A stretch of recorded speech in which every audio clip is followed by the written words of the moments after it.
अगर तुम यह चाहते हो कि तुम्हारा शरीर स्वस्थ हो तो केवल सोचने से कुछ नहीं होगा। तुम्हें रोज व्यायाम करना होगा, सही भोजन करना होगा, आलस्य छोड़ना होगा। यही अनुशासन है। अगर तुम यह चाहते हो कि तुम्हारा जीवन ज्ञान से भरा हो तो केवल यह चाहना कि काश मैं बुद्धिमान बनूं बेकार है। तुम्हें किताबें पढ़नी होंगी, ध्यान करना होगा, अपने भीतर प्रश्नों को गहराई से देखना होगा। यही अनुशासन है। याद रखना, चाहत बीज है और अनुशासन उसका पानी। बीज कितना भी महान क्यों न हो, अगर उसे पानी न मिले तो वह सूख जाएगा। ठीक वैसे ही तुम्हारी चाहतें बिना अनुशासन के मर जाती हैं। आज दुनिया में लाखों लोग सपने देखते हैं, लेकिन केवल वही लोग सफल होते हैं जिनके पास अनुशासन है, क्योंकि सपनों को हकीकत तक पहुंचाने का काम केवल अनुशासन ही करता है। और अनुशासन कोई कैद नहीं है। अनुशासन तो आजादी है। आजादी इस बात की कि तुम अपने ही आलस्य, अपनी ही कमजोरियों और अपने ही डर से मुक्त हो जाओ।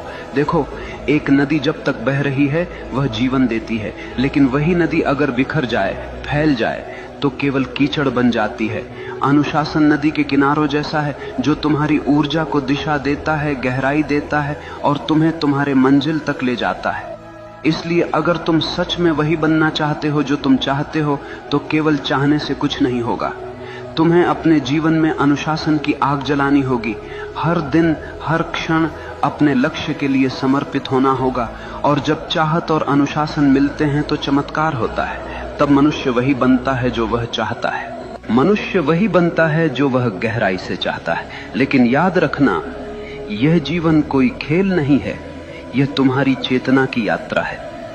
अगर तुम अपने भीतर नीच विचार रखोगे तो तुम जीवन को नरक बना लोगे, और अगर तुम अपने भीतर ऊंचे विचार, गहरी चाहत और अनुशासन रखोगे तो यही जीवन तुम्हें स्वर्ग बना देगा। सवाल यह नहीं है कि दुनिया तुम्हारे खिलाफ है या साथ में है। सवाल यह है कि तुम अपने साथ हो या नहीं। अगर तुम अपने विचारों, अपनी चाहतों और अपने अनुशासन के साथ खड़े हो तो दुनिया की कोई ताकत तुम्हें रोक नहीं सकती। याद रखना, भाग्य बाहर से नहीं आता, भाग्य तुम्हारे भीतर से जन्म लेता है। जैसे तुम सोचते हो, जैसे तुम चाहते हो, जैसे तुम जीते हो, वही तुम्हारा भविष्य बनता है। तो उठो, अपने डर को छोड़ो, अपने संदेह को जलाओ, अपनी चाहत को इतना गहरा बना लो कि वह तुम्हारी हर सांस में समा जाए, और फिर देखना पूरा ब्रह्मांड तुम्हारे रास्ते को साफ करने लगेगा।